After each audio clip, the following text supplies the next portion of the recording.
Bonjour à toutes et à tous et bienvenue dans ce deuxième épisode de Totem. Aujourd'hui nous recevons quelqu'un, il a 32 ans, il est fribourgeois, il parcourt le monde, il aime la vitesse, il est fraîchement triple champion du monde, il est pilote d'endurance actuellement et anciennement pilote de Moto 2. Je parle bien évidemment de Robin Mühlhauser. Salut Robin. Salut. Merci de nous accueillir ici dans ton garage. Et puis donc aujourd'hui on va passer sur un épisode sur deux roues. On va parler de vitesse, de ta carrière et quelques anecdotes, je pense, qui vont ponctuer un peu tout ça. Et c'est juste après l'intro.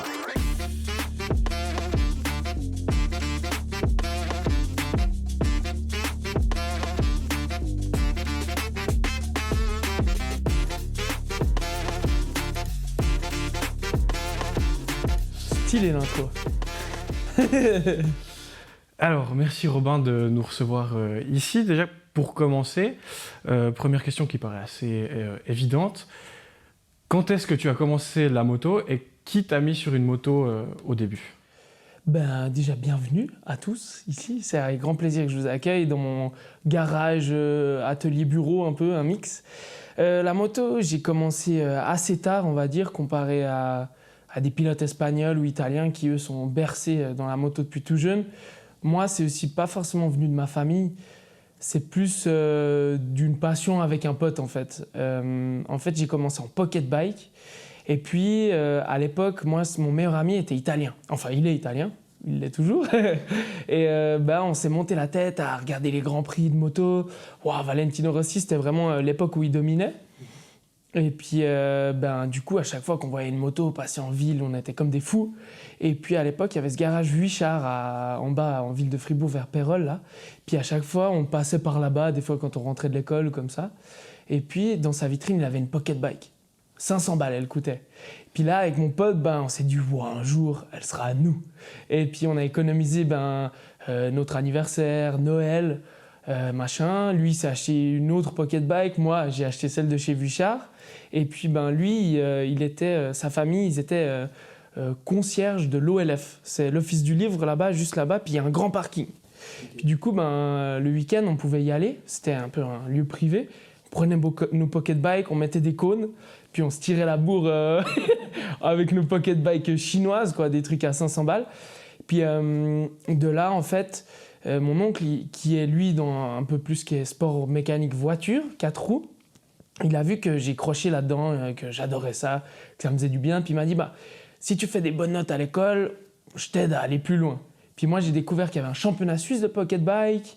Et puis, on est allé voir avec mon oncle. Et puis là, on s'est rendu compte que c'était un autre niveau que ce que je faisais, rouler sur un parking avec des genouillères et des coudières en pull, quoi. Là, il fallait une combinaison, une vraie moto. Qui est d'ailleurs là exposée à mon garage. Ma première moto, ça valait tout de suite un plus gros budget, quoi. Et puis c'est comme ça que c'est commencé en championnat suisse de pocket bike. Voilà. Ok, puis donc ça c'est en 2007 du coup, puis tu l'as dit avant, tu as commencé assez tard. Est-ce que finalement c'était pas un peu trop tard par rapport aux autres en Suisse ? Un peu oui, parce que quand je vois mes coéquipiers comme Egerter ou Luthi en Grand Prix, eux ils ont été depuis tout petit sur une moto en fait. Egerter, lui, il a commencé en motocross à la base et il a des photos de lui où il est tout bébé. Après, c'est clair que c'était tard, mais ça prouve que les rêves n'ont pas de limite au final. Et puis c'est clair que j'ai dû sauter beaucoup d'étapes. J'ai fait une saison en pocket bike, ensuite je suis tout de suite allé en 125. Et j'ai aussi eu de la chance d'avoir beaucoup de gens autour de moi qui m'aidaient financièrement parce qu'on ne le fait pas comme ça, quoi, hein. Donc je suis allé en championnat d'Allemagne et puis là, clairement, j'ai sauté beaucoup d'étapes. J'ai énormément chuté et j'ai énormément douté aussi. Plusieurs fois, je me suis dit, c'est peut-être pas pour moi. Et à chaque fois, j'ai réussi à me relever, je ne sais rien comment. En fait, j'ai été en 125, j'ai fait 3 saisons. Vraiment cauchemardesque, trop dur parce que j'avais aucune base en fait. Et puis surtout pas du tout issu d'une famille de motards. Quand je regarde tous les coéquipiers que j'ai eu jusqu'à maintenant, il n'y en a quasi aucun qui viennent pas d'une famille où le papa était pilote, où le papa faisait de la moto, etc., quoi. Donc moi j'avais pas vraiment ça dans le sang. Donc là aussi c'était la différence, que j'ai dû tout apprendre moi-même un petit peu. Et puis après ces 3 saisons en 125 en championnat d'Allemagne, je me suis dit plus ça coûte cher, c'est un truc de malade, je crois que je vais arrêter. Puis en même temps, je faisais mon apprentissage mécanicien moto à côté. Et puis là, il y a une coupe en Allemagne, ça s'appelait la Yamaha R6 Dunlop Cup. Et puis en fait, c'était déjà tout petit budget, tout le monde la même moto. Et puis l'idée, c'était que j'y aille en même temps que moi, moi tout seul, avec mon bus. Je venais d'avoir le permis, je m'occupais moi-même de la mécanique de ma moto. Puis quand j'allais au cours, j'avais un pote qui venait m'aider. C'était tout petit, quoi. Parce que je m'étais dit, là, c'est la dernière chance. Et puis là, ça a ultra bien marché. Et puis c'est ce qui a fait redécoller. Mais il y a eu énormément de hauts et de bas, en fait. Ok, puis du coup, tu l'as dit, tu as fait 3 saisons cauchemardesques au début en 125. Tu es passé à la Yamaha R6 Cup. Ça a été quoi la plus grande différence entre ces deux championnats ? Entre le 125 et la R6 Cup, tu dis ? Alors c'était dans le même cadre. C'était le championnat d'Allemagne qui organisait ça. Donc ça restait un petit peu la même ambiance. Après, la chose qui était super, c'est qu'en fait, tout le monde avait la même base. Tout le monde, en fait, c'était vraiment une coupe. Donc tu payais un package, tu avais le même équipement, les mêmes combinaisons, les mêmes casques, les mêmes gants, la même moto. On était vraiment surveillés, on ne pouvait pas vraiment tricher. Et puis en fait, en gros, c'était le pilote qui faisait la différence. Okay. Et c'est vrai que c'est là où j'ai appris à avoir du plaisir sur une moto. Vraiment, c'était un truc de fou aussi. Là, c'était un gros challenge pour moi de passer d'une 125, certes, qui a 70 chevaux, à une R6 qui en avait 120, un 4 temps, etc. Et en fait, ça a été un déclic dans ma carrière. C'est vraiment ce qui m'a fait tout changer, quoi. Ok, puis du coup, tu as fait une saison dans cette catégorie, donc la Yamaha R6 Cup. Et puis donc là, tu arrives à tes 20 ans et tu passes en championnat d'Europe 600 cm3. Et c'est un palier supérieur et du coup, ça demande des voyages au travers de l'Europe aussi pour faire des courses. Est-ce qu'à 20 ans, on est prêt à faire des sacrifices pour vivre pour la moto et comment on vit justement cette jeunesse un peu différente par rapport aux potes qu'on peut avoir Ouais, alors c'est clair, ma jeunesse, elle a toujours été un peu différente parce que déjà, vis-à-vis de ma licence, j'ai des contrôles antidopage tout simplement, des trucs comme ça. Et puis, on signait des chartes aussi, alcool, cigarettes, etc. Alors, bien sûr qu'il y en a qui fument et qui boivent, ça change rien, tu vois. Mais dans ma tête, moi, j'étais un petit peu formaté à me dire non, je dois faire bien les choses, tu vois. Je veux être un pro un jour, donc... J'ai jamais eu trop une jeunesse à sortir comme mes potes qui étaient tous les week-ends à Globule, par exemple. Donc ça, moi, j'ai été assez soft là-dessus. Donc c'est clair qu'il y a eu des choix à faire, mais au final, je suis assez content. Ça ne m'a pas forcément manqué, j'ai envie de dire, même si de temps en temps, je sortais aussi, quoi. Et puis après, oui, c'était un petit peu le tremplin, là, la R6 Cup. En fait, pour revenir sur cette saison-là, il y a eu énormément de hauts et de bas parce que c'était aussi ma saison où je faisais mes examens de fin d'apprentissage. Donc c'était une année où j'ai dû bosser à fond à côté. Donc en plus de l'emploi, il y avait les examens. En plus de ça, je me suis fracturé le pied. Donc ça fait un peu chier. Malheureusement, pas cette saison, vraiment j'étais trop bien. Et là, je pense que j'aurais pu en tout cas finir sur le podium final. Après, j'ai terminé avec la dernière course du championnat à Hockenheim, pole position, victoire. Voilà, pour montrer que ouais, j'aurais été là pour toute la saison, mais malheureusement, j'ai loupé beaucoup de courses. Voilà. Et puis en fait, cette saison-là, ça m'a permis de faire des wildcards, donc des courses invitées en Super Stock 600, pour se dire, je suis déjà un peu devant R6 Cup, je vais peut-être pas forcément refaire une saison là. Allons voir un peu plus loin ce qui s'y passe. Puis dans le championnat du monde Superbike, il y avait cette coupe Super Stock 600. Et là, de nouveau, c'était un peu le même délire où tout le monde a un peu les mêmes pneus. Il y a des marques différentes, là, par contre. Mais c'est de nouveau un petit peu quand même le pilote qui fait la différence, même s'il y a des meilleures motos que d'autres. Mais c'était cool parce qu'on était tous des jeunes et tout. Puis j'étais faire, en l'année, quand j'étais au R6 Cup, un wildcard à Portimao. Et puis là, tout le monde était un petit peu surpris parce que j'ai fait en qualif un super chrono. Sauf qu'en deuxième qualif, je me suis mis une explosée. Et puis en fait, la moto, on n'a pas pu la réparer pour la course. Mais j'étais, je crois, top 10, un truc comme ça. Et puis tout le monde est venu, waouh, super, machin, tout ça. Et puis là, on a cherché des opportunités pour les saisons d'après, aller rouler en Super Stock 600. J'ai trouvé une équipe russe. Puis là, c'est vrai que je venais de finir mon apprentissage, j'avais réussi mon apprentissage. C'est un petit peu le moment où tu te dis, maintenant, j'ai plus forcément d'examens scolaires, de conneries. Je peux peut-être penser plus un petit peu au sport. En plus, il y a les résultats qui viennent. Donc c'était un petit peu le moment où ça a tourné et où je me suis dit, ben, vas-y, maintenant il faut tout donner là-dedans, tu te fais plaisir en plus de ça. Donc ouais, c'est vraiment le moment où il y a eu un cap, un changement où je me suis dit, on bosse quand même, on soigne à côté, mais la moto, elle pourrait, suivant comment, devenir quelque chose de cool, quoi. Ok, tu as parlé de wildcard là, dans ce que tu viens de dire. Est-ce que pour ceux qui ne connaissent pas, tu arrives juste à expliquer rapidement ce que c'est? Ben, en fait, un wildcard, c'est quand on est pilote invité pour une course. On peut, dans n'importe quel championnat, plus ou moins en Grand Prix, etc., si on trouve une équipe, d'aller juste pour une pige faire une course, en fait. Et puis, c'est ce que j'ai fait en Superstock 600 pour voir ce que c'était le niveau, quoi. On a parlé du début de ta carrière, ton année en pocket bike, ensuite ton passage en Allemagne. Et il y a une question qui vient quand même là-dessus, avant de passer justement à la Moto 2. C'est en Suisse, on n'a pas de circuit pour s'entraîner. Comment on fait pour prendre du niveau en Suisse si on n'a pas beaucoup de moyens? Ouais, alors ça, c'est la grosse problématique. À l'époque, on avait, pour les petits talents, on va dire, pour les plus jeunes, le championnat suisse de pocket bike. Mais maintenant, ça a disparu. En Suisse, on aurait peut-être le supermotard aussi, qui pourrait être, on va dire, une école de conduite pour commencer. Mais c'est clair qu'en tant que pilote de route, circuit, c'est très compliqué. Très compliqué. Et d'ailleurs, c'est pour ça que après le championnat suisse de pocket bike, on est allé en Allemagne, en championnat IDM. Et après, on a aussi fait des piges en Espagne, et puis le championnat d'Europe. Mais c'est clair qu'on n'est pas très bien desservi en Suisse avec les circuits. Et puis, c'est ce qui nous fait un peu nous exporter. Et c'est ce qui pose problème souvent pour les budgets aussi.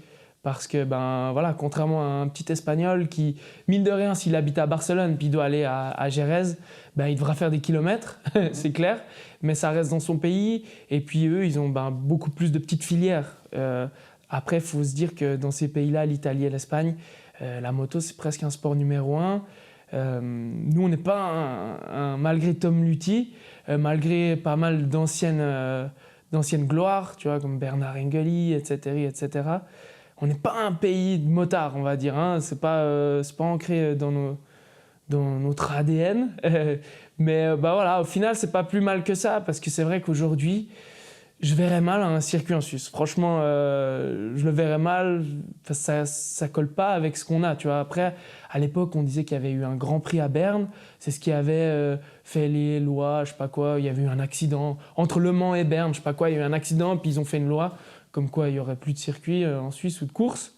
Mais j'ai du mal à m'imaginer cette époque-là. Bon, c'est il y a si longtemps maintenant. Mais c'est clair que c'est pas facile. Et puis, il faut s'exporter, il faut aller loin. Même pour nous, si on veut aller rouler en hiver, il faut obligatoirement aller en Espagne, très loin. Heureusement, c'est l'équipe qui déplace tout le matériel avec les semis, etc. Nous, on n'a qu'à prendre l'avion. Mais c'est des budgets incroyables, quoi. Donc, pas facile. Pour ça, il aurait fallu choisir du tennis ou du foot, un ballon, et puis on va jouer sur un terrain à côté. Mais malheureusement, c'est parce qu'on a un moto. Ouais. Ouais, ok.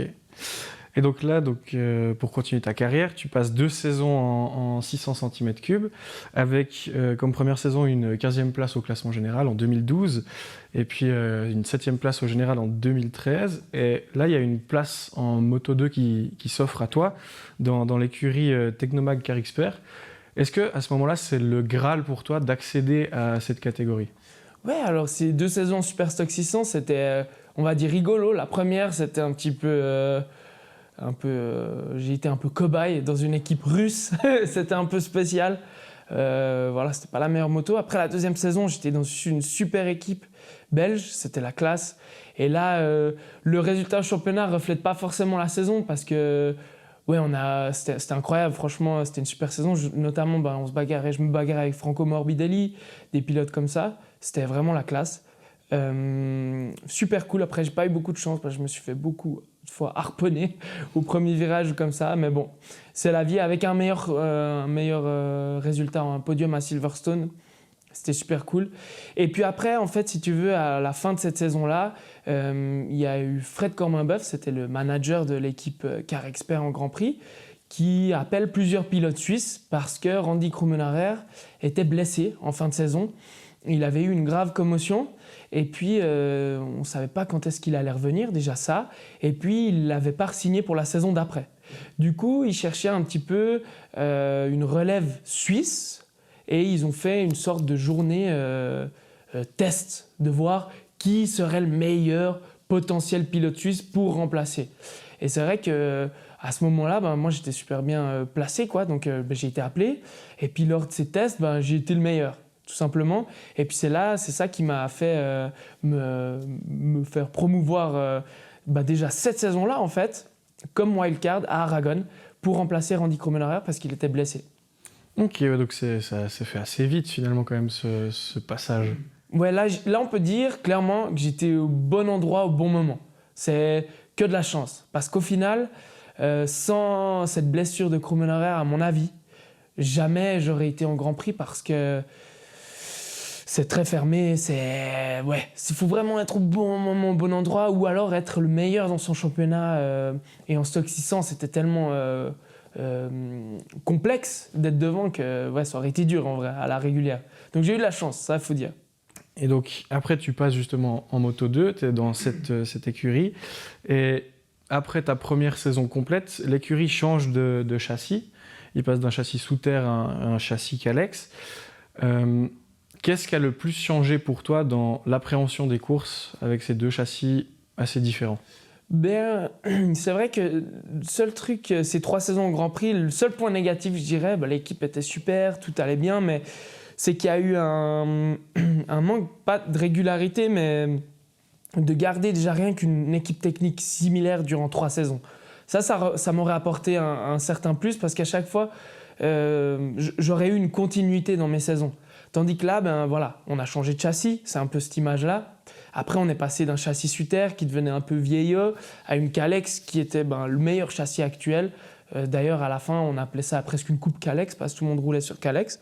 Donc voilà, mais ces saisons-là, ce qui est dommage, c'est qu'à l'image de ces changements de châssis, on n'ait pas gardé une continuité, en tout cas pour mon staff technique, ce qui m'aurait permis d'évoluer un peu mieux. Mais bon, après, avec DC, on peut toujours tout faire. Mais c'est vrai que moi, j'ai beaucoup aimé le passage de la Suter à la Kalex parce qu'elle était plus saine, plus facile à rouler, plus facile à régler. Même si c'était pas non plus un changement radical, on va dire. Ça restait une Moto 2, mais le châssis était quand même mieux. Ok, donc là, t'as dit, tu es dans cette écurie où ça change beaucoup, mais ce qui ne change pas, c'est que vous étiez 3 Suisses, il me semble, dans ces années-là, à rouler pour l'équipe. Est-ce que ça aide à être 3 pilotes de la même nationalité, devenir du coup des mêmes difficultés d'entraînement et tout pour avancer ensemble sur un projet ? C'est clair que c'était... Alors la première saison, j'étais que avec Egerter, puis les 2 d'après, avec Tom, on était les 3.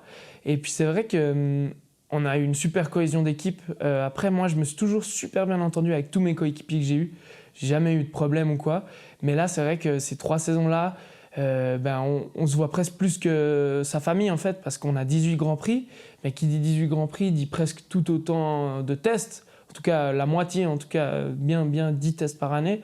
Donc ça fait qu'on n'est jamais à la maison, qu'on voit presque plus souvent ses coéquipiers, ses membres de l'équipe, les mécanos, etc., que sa famille. Donc on a une super cohésion, on faisait plein de trucs ensemble. Quand on était en Suisse, on était plus ou moins assez occupés chacun l'un l'autre. Donc on avait de la peine à se voir en Suisse, mine de rien, en dehors des events qu'on avait avec l'équipe. Parce que on avait tous un peu nos vies aussi. Mais c'est vrai que c'était super, super cool. Ça nous a permis, je pense, d'avoir un bon noyau dur, ça c'est clair. Et puis on était vraiment une équipe, quoi. Même si on est seul sur la moto, c'est ce qui change beaucoup aussi aujourd'hui en endurance à ce que j'étais avant. En endurance, c'est devenu un sport d'équipe. Avant, c'était un sport solo, mais on avait cette cohésion quand même de bien s'entendre tous ensemble. Et puis, avec Egerter, un hiver, on est allé vivre 3 mois à Barcelone ensemble pour s'entraîner.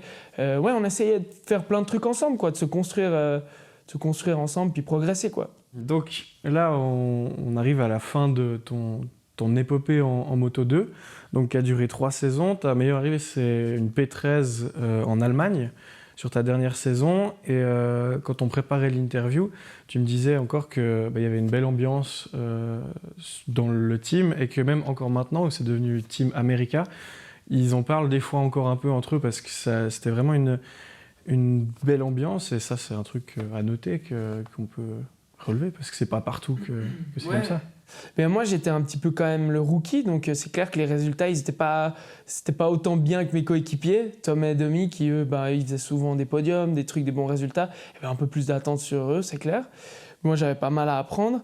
Mais c'est vrai que ces trois saisons-là, on était aussi toujours un peu le même noyau dur, les mêmes mécanos, tout ça. On se voyait plus que nos familles, comme j'ai dit avant.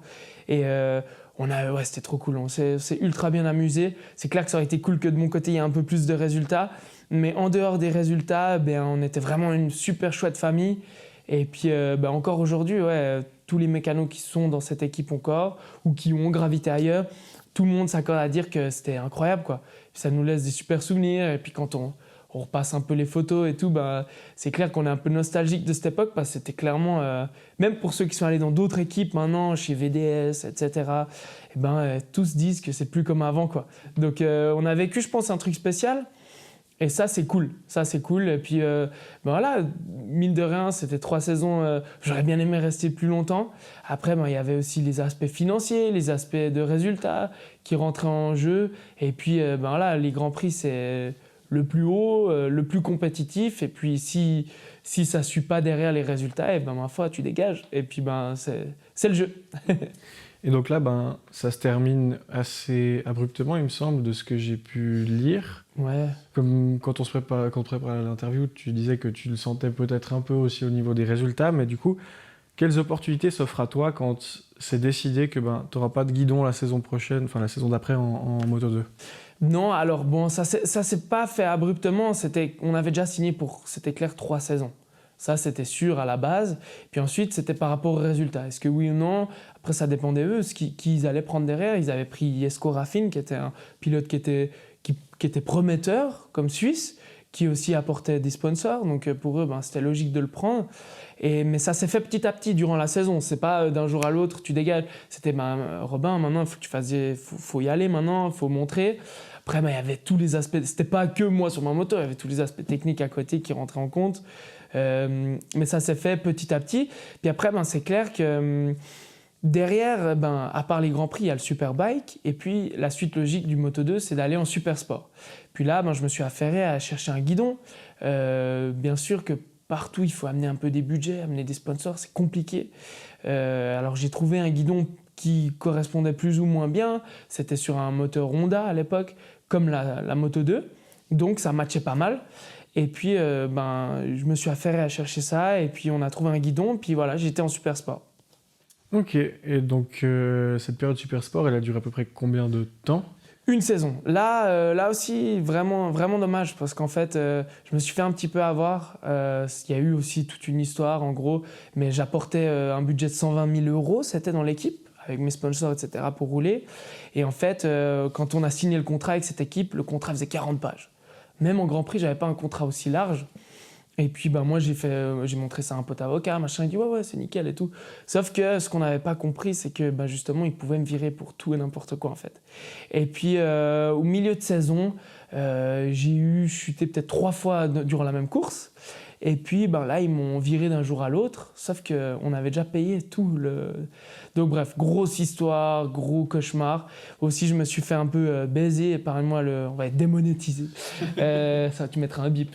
Mais je me suis fait un peu avoir parce que justement j'amenais du budget pour mon coéquipier qui lui, comme par hasard, me mettait 10 km/h dans la ligne droite alors que je sortais mieux des virages que lui. Enfin bref, je regrette un peu. Malheureusement, il n'y avait eu que ce guidon, que cette opportunité-là à cette époque. Mais j'aurais clairement pu faire des super résultats en super sport. Ma foi, voilà. S'il fallait refaire l'histoire, je pense que j'aurais changé d'équipe, trouvé une autre, et puis j'aurais fait peut-être un. Je pense que j'aurais pu être capable de faire ce que Domi a fait en super sport, mais bon, avec des si, on ne sait jamais. Ma foi, ça m'aura appris aussi que cet univers-là, c'est un bel univers de requins, et puis voilà, faut pas faire trop confiance aux gens, malheureusement. Et donc après ça, tu rebondis en endurance. Comment on s'adapte d'une course qui dure 45 minutes à peu près, à des courses qui peuvent durer de 8 à 24 heures? Ouais, je m'étais fait approcher déjà quand j'étais en Grand Prix encore, en 2016, là, mon dernier Grand Prix à Valencia, du patron de cette équipe que j'ai roulé en endurance, en super stock. Il venait me parler, il y avait aussi à l'époque Alexis Masbou et Hugo Claire, deux plus ou moins potes. Masbou, lui, il était en Grand Prix, en Moto 3 à l'époque. Et puis il m'a dit viens, c'est cool et tout, machin. Et puis je me disais ouais, non, pourquoi pas, mais 24 heures, ça me fait flipper quand même.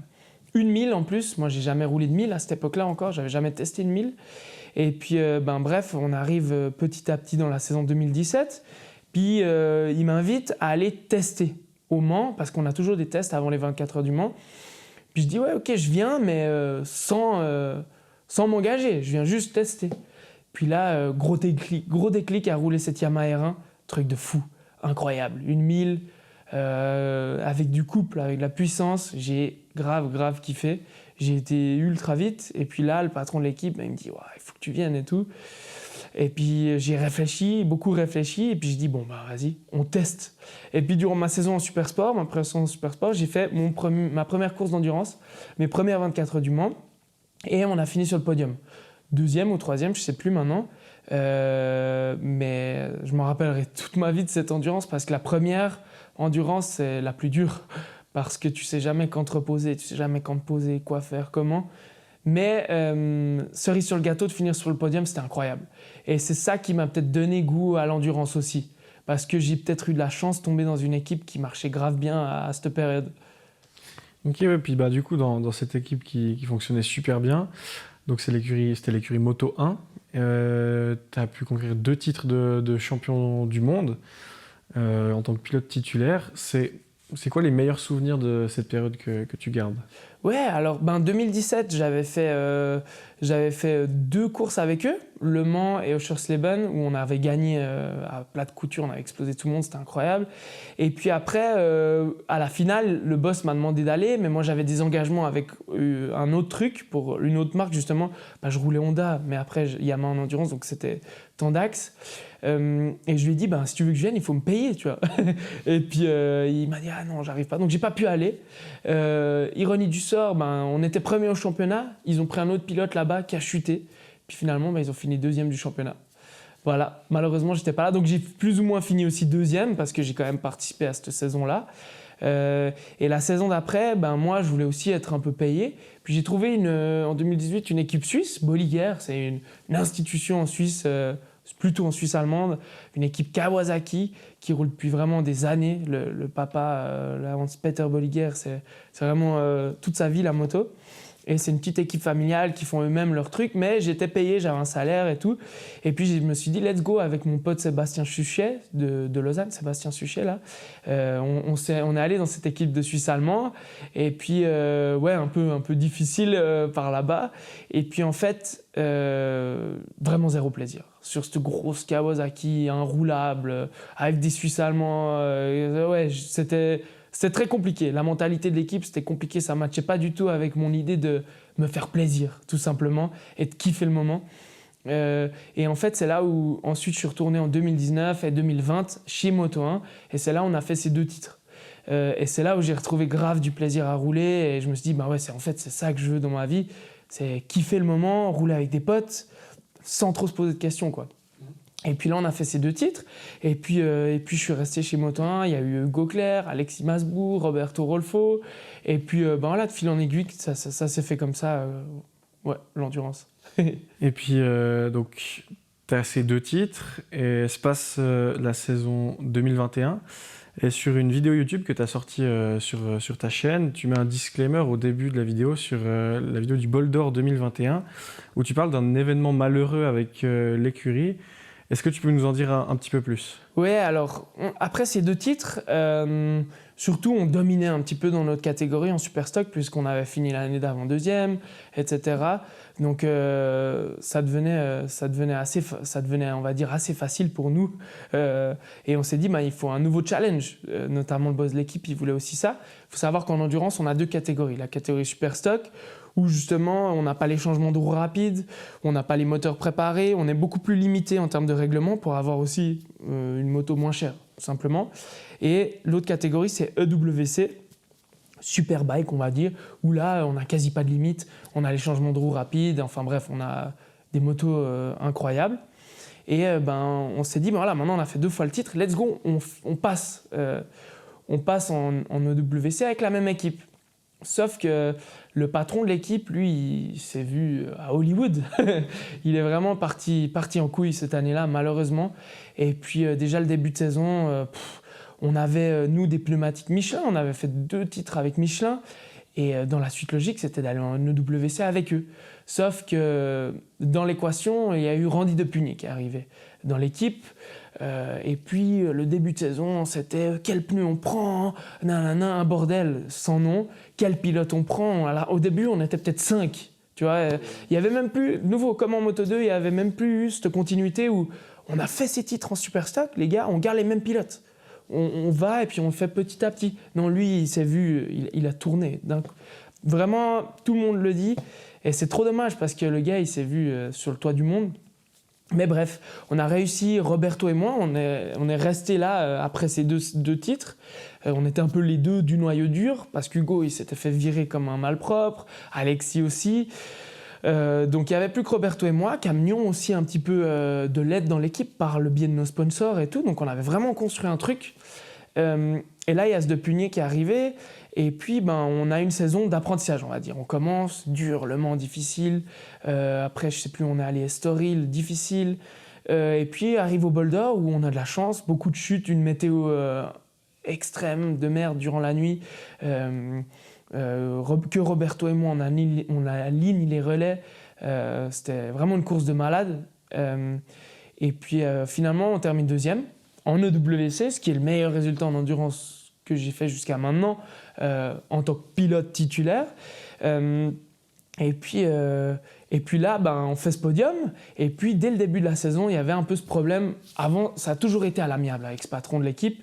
Puis lui, il s'est vu à Hollywood, donc il a voulu nous faire un contrat. Ça dit très bien, mais ton contrat, là, on ne va pas le signer parce que c'est comme si on signait notre âme au diable, comme si on donnait notre âme au diable, quoi. Donc Roberto et moi, mine de rien, on aidait l'équipe, mais on ne voulait pas signer ce contrat. On dit, on fait à l'amiable, comme d'hab, comme on se serre la main, comme ça a toujours été. Puis on fait ce podium là, puis on dit, il faudrait nous payer cette fois, tu vois, parce qu'un podium, on sait ce que Randy gagnait lui, il faudrait un petit peu nous payer, tu vois. Puis de là, c'est suivi un clash, parce qu'il voulait nous faire absolument signer ce contrat. Nous, on refusait, parce que c'était pas correct. En gros, on se la faisait mettre à l'envers, parce que Randy, lui, gagnait grave sur nous, en fait. Et puis nous, on faisait tout pour cette équipe. Et puis du coup, on a dit, si c'est comme ça, on ne vient pas à la prochaine course. Et puis, voilà, on a tout cassé, on s'est cassé de l'équipe.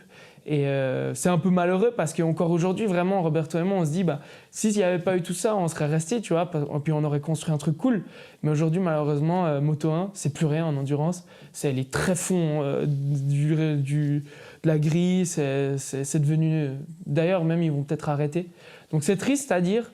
Mais voilà, pour ce que c'était le disclaimer dans ma vidéo, c'est qu'en fait, oui, on a fait 2e au Bol d'Or. On avait fait un petit vlog avec mon ex de l'époque. Et puis, je voulais un peu relater ce podium parce que c'était chouette. Mais malheureusement, après, il n'y a plus, il y a plus de suite à ça. Donc voilà. Et donc, cette fin d'année 2021, elle est un peu compliquée, du coup, avec tous ces soucis qu'il y a eu. Et en plus, cette année-là, il y a la perte tragique de Jason Dupasquier, un autre fribourgeois qui était pilote. Et il y a en plus cette année-là et les années qui ont suivi d'autres jeunes ou très jeunes pilotes même qui ont perdu la vie sur les circuits. Est-ce que pour toi ça affecte ton envie ou la motivation que tu as à retourner sur une moto ? Alors clairement, cet accident de Jason, ça m'a bien chamboulé. Ça, c'est clair que là, tu te poses beaucoup de questions. Aussi avec l'âge, peut-être que tu te rends compte un peu plus des risques, on va dire. Mais c'est clair qu'après cette histoire avec mon équipe, aussi, on arrivait sur mes 30 ans gentiment. Je me suis dit, on a fait presque le tour. Maintenant, mec, soit tu vas dans une vraie équipe, soit on arrête parce que j'en ai marre de me faire chier avec des équipes. Voilà, je veux bien me faire plaisir, j'adore rouler. Mais à côté, ça demande quand même un certain investissement. En plus, à cette époque-là, moi, je faisais mon master en marketing sportif à Lausanne. Donc, je bossais comme un malade à côté. Mais en endurance, mine de rien, on a peu de courses. Mais ça te demande à côté une certaine rigueur parce que tu ne peux pas arriver aux 24 heures du Mans pas prêt. Donc, si tu t'engages en endurance, il faut faire les choses justes et puis t'entraîner tous les jours comme un malade, même si t'es 4e pilote. Donc je me suis dit, ça me demande tellement d'investissement, soit j'arrête maintenant, soit je me trouve une bonne équipe. Puis c'est là où, avec mes sponsors en commun, etc., j'ai essayé de rentrer au Yart, parce qu'aussi, moi, j'ai le cœur bleu, on va dire, j'ai le cœur Yamaha. Donc vu que je bossais aussi à cette époque-là pour valider mon master chez Yamaha Suisse à Sourzé, donc il y a un mix de tout, je ne me voyais pas rouler sur une autre moto, et puis vu mes expériences sur une Honda ou sur une Kawasaki, je m'étais dit non, maintenant aussi c'est plus l'âge de se faire un nouveau défi puis apprendre une nouvelle moto. La Yamaha, elle me va très bien, j'adore cette machine, j'adore la marque, donc c'est une équipe Yamaha sérieuse ou rien. Et sur la liste, il n'y en a qu'une, et c'est le Yart. Et du coup, rentrer au Yart, c'est compliqué parce que la preuve que ça marche chez eux, c'est que même s'ils ont eu des résultats un peu en dents de scie, ils ont eu une continuité dans le staff technique, les pilotes, etc. Ils ont toujours cru, tu vois, dans le process et ils ont une continuité. C'est ce qui prouve qu'aujourd'hui, on a fait un super résultat. Et d'entrer là-bas, je ne pouvais pas arriver et dire dégager un pilote, j'arrive. Surtout que même si on finissait 2e au bol d'or, en endurance, c'est plus un sport d'équipe. On regarde moins l'individu en lui-même, le pilote, qui est incroyable. On cherche plus à avoir une homogénéité. Donc, même si tu es, peut-être Valentino Rossi, oui, mais un bon pilote, on ne va pas forcément te prendre. Donc, ce n'était pas facile à rentrer là-bas. Mais là, j'ai un peu fait le forcing et puis je suis arrivé au Yart comme 4e pilote. Et donc, tu as dit, tu arrives du coup 2022 au Yart, l'écurie d'usine, en tant que 4e pilote. Et il se passe une saison où les résultats ne sont pas mauvais, ça se passe bien, tu fais les tests pour l'écurie, tu es l'homme de l'ombre qui prépare la machine. Et là, on arrive en 2023, donc très récemment, où vous fêtez le titre de champion du monde avec le Yart. Donc, comme quoi, la continuité, ça fonctionne. Quel a été ton rôle à toi dans l'obtention de ce titre durant la saison qui vient de se passer? Ouais, alors pour retracer un petit peu comment je suis arrivé dans cette équipe, c'était aussi un tout nouveau rôle pour moi d'arriver comme 4e pilote. Je me suis dit aussi au début, est-ce que je le fais, est-ce que je le fais pas? J'en ai aucune idée comment ça va se passer. Je connaissais bien Marvin Fritz parce qu'on coach ensemble pour Yamaha Suisse, etc. Depuis l'IDM, depuis le Stock 600, on a toujours été concurrents en quelque sorte depuis tout jeune. En IDM, quand moi j'ai commencé, en 125, on en parlait avant où c'était la cata, lui il était sur les podiums. Donc en fait, on a toujours été un petit peu en parallèle comme ça. Et puis les autres, je les connaissais aussi de plus ou moins proches ou loin. Puis bref, je suis arrivé à ces premiers tests. Et puis ouais, j'ai jamais, honnêtement, même en Grand Prix, j'ai jamais été dans une équipe autant professionnelle que ça. C'est vraiment, alors c'est des Autrichiens, c'est aussi à l'autrichienne, un peu, c'est carré, boum, bam, boum, pas trop d'émotion, pas trop de latin, mais c'est incroyable. Et puis la première fois que je suis monté sur cette machine, c'était waouh, j'ai jamais roulé une moto autant incroyable. Donc là, je me suis dit waouh. Et puis après, de fil en aiguille aussi, j'ai appris à avoir ce rôle de 4e pilote. C'est un petit peu franchement, la première saison, après chaque course, je me disais ah fais chier, je me casse parce que j'ai envie de rouler quoi. Je suis là sans être là en fait. Je roule sans rouler. C'est un peu rageant, mais de fil en aiguille aussi, on a vraiment construit un truc avec mes coéquipiers. Et c'est clair que j'ai envie de rouler en course, mais j'aimerais tellement pas qu'un de mes coéquipiers se blesse parce qu'on s'entend tous trop bien. On s'entend vraiment, on peut dire, je crois que j'ai la même cohésion d'équipe avec eux, même si on se voit moins, que quand j'étais en Grand Prix avec Tom et Dominique. On s'entend ultra bien et ouais, quitte à partir tous en vacances ensemble et tout. Donc vraiment, rien que ça me donne envie de rester dans cette équipe, même si j'ai un rôle un peu ingrat. 4e pilote, c'est comme tu dis, l'homme de l'ombre, tu vois. J'ai un rôle sans en avoir un. Par contre, le jour où ton coéquipier se blesse, putain, tu dois être prêt, tu vois. Puis tu dois répondre aux attentes. Donc, tu peux fanfaronner, mais pas trop non plus, parce qu'un jour, je l'espère, sans qu'un de mes coéquipiers se blesse trop gravement, un petit doigt, non, mais que je pourrais faire une course sur cette machine. Et puis, voilà, 2023, fin de l'année passée déjà, je me disais, je continue ou pas. De toute façon, soit j'arrête, soit je continue. C'est vite vu. C'est déjà décidé dans ma tête, derrière cette équipe. À part si tout à coup une équipe Yamaha débarque et il me demande et puis il me propose un super contrat incroyable. Mais aujourd'hui, dans la situation actuelle, économique et tout, à mon avis, c'est fini. Mais je me suis dit, est-ce que j'arrête ou je continue? Bref, 2023, j'ai continué. Et puis là, cette année, l'année passée, on n'a pas eu de chance, vraiment, on n'a eu que des pépins techniques, vraiment une malchance incroyable. Et cette année, c'est comme si un petit peu les planètes s'étaient alignées, mais aussi comme si on avait réussi à régler un petit peu tous les problèmes de technique qu'on avait. Et vraiment, ça s'est super bien roulé. On a eu énormément de chance aussi au bol d'or, etc. Et un titre en tant que 4e pilote, c'est cool. Beaucoup d'émotions, c'est une sacrée histoire, c'est vraiment cool. Et puis là, du coup, on arrive déjà aujourd'hui dans ta carrière, mais du coup, ça permet de poser aussi d'autres questions. Aujourd'hui, en 2023, la question de l'écologie se pose beaucoup dans le monde en général. Et pour toi, la moto, qu'est-ce qu'on pourrait amener en moto pour que le sport ne soit pas dénaturé, pas qu'on passe que sur des motos électriques, qu'on garde nos moteurs thermiques qui font ce si joli bruit qu'on apprécie, mais pourtant sans nuire à notre planète?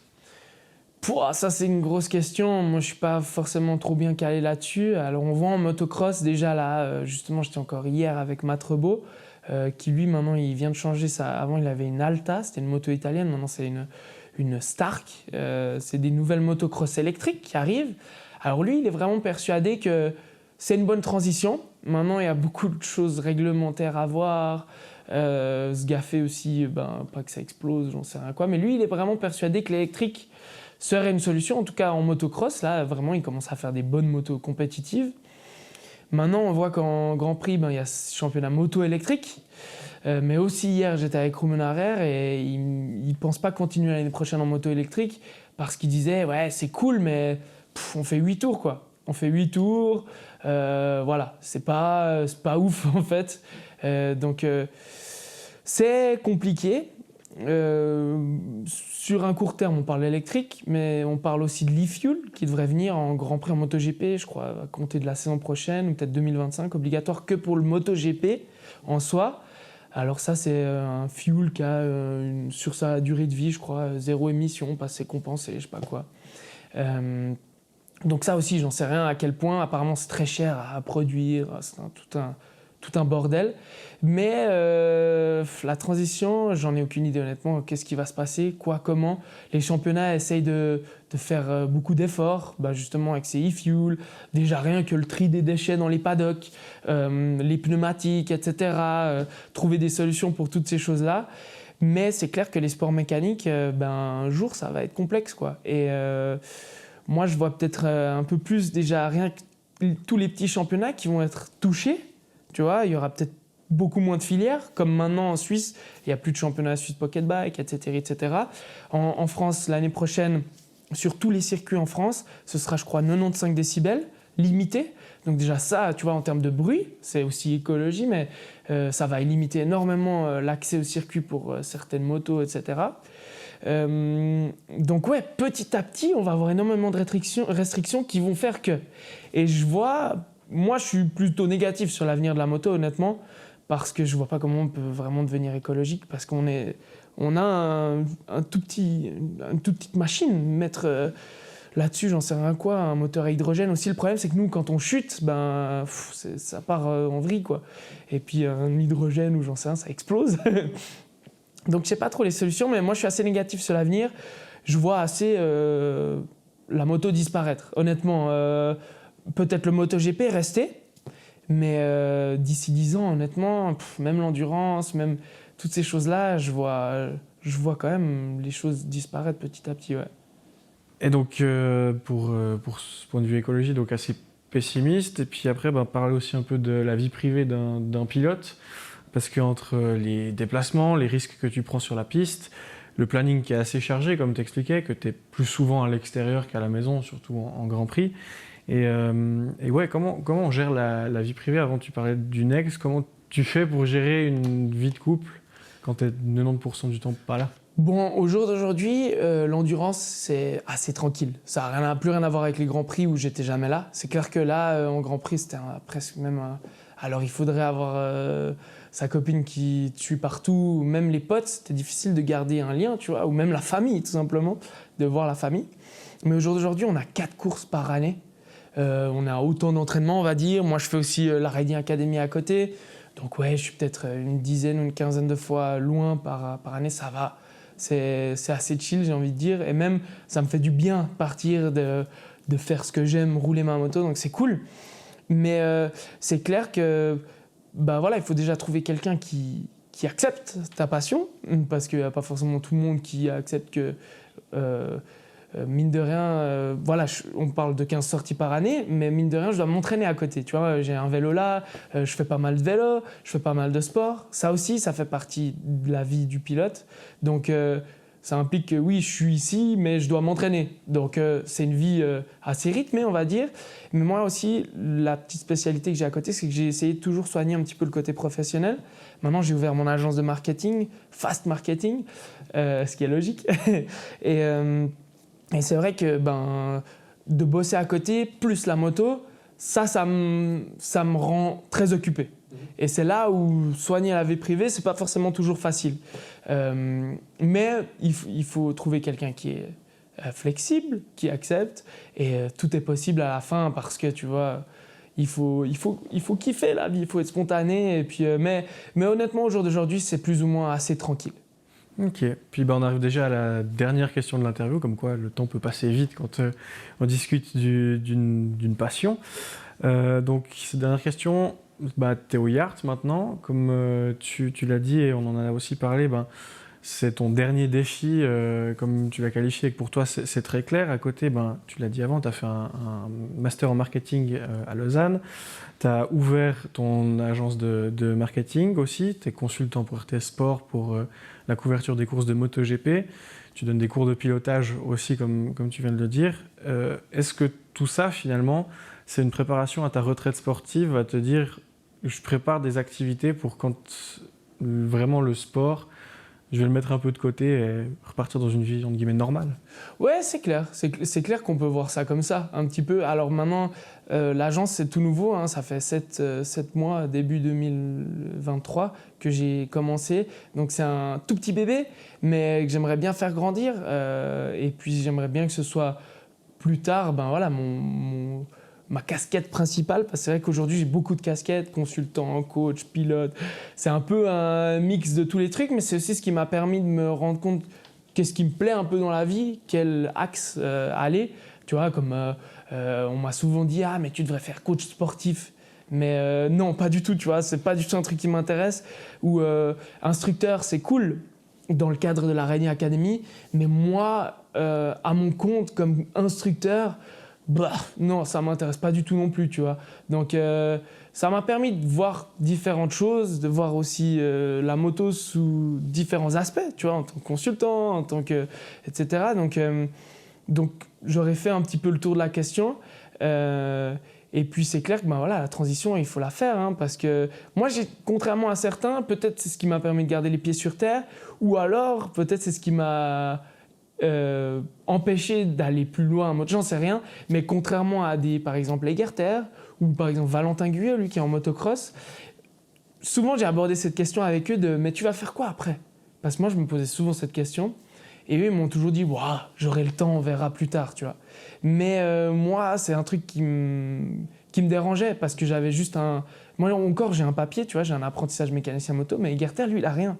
Et alors maintenant, je pense que tu vois, financièrement, il sera bien, il a de quoi. Je pense pas qu'il sera à plaindre à sa retraite. Mais est-ce qu'il va se faire chier, tu vois? Je sais pas. Parce qu'au final, instructeur, c'est cool, mais je veux pas faire jusqu'à mes 80 ans instructeur. La moto, c'est une période de ma vie que j'aime, mais j'ai pas forcément envie que ça rythme toute ma vie, tu vois.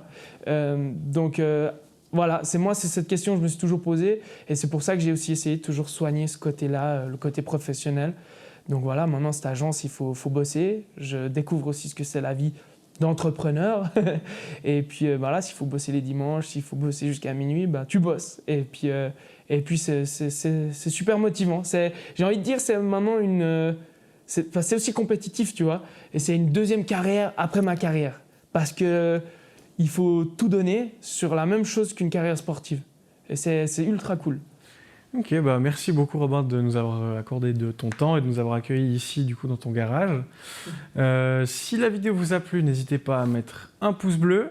Vous pouvez mettre en commentaire des suggestions d'invités si il vous en vient. Vous pouvez retrouver le site internet ainsi que tous les réseaux sociaux de Robin Mühlhauser dans la description. Et moi je n'ai plus qu'à vous dire à la prochaine. Ciao.